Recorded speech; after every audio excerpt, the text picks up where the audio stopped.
İnduksiya vektorunun istiqamətini taparkən, əgər bizə nöqtə verilibsə, deməli induksiya vektorunun istiqaməti saat əqrəbinin əksi istiqamətində olacaq. Yox, əgər x verilibsə, deməli saat əqrəbi istiqamətində olacaq. Hal-hazırda bizə nöqtə verildiyi üçün saat əqrəbinin əksi istiqamətindədir. Gəlin baxaq, məsələn, C variantına. Doğru olduğu üçün elə onun üzərində göstərim. Saat əqrəbinin əksi istiqamətindədir. Niyə? Çünki nöqtədir. Və burada da bunu necə işləyirik? Eynən çevrə üzrə hərəkətdə sürət kimi.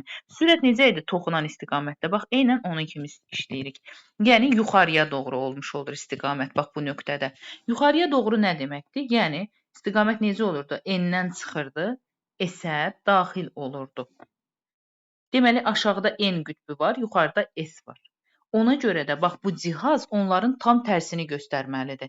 Yəni burada S olduğu üçün cihazın N qütbü gəlir burada dayanır, cihazın S qütbü də gəlir burada dayanır. Doğru cavab elə C variantıdır.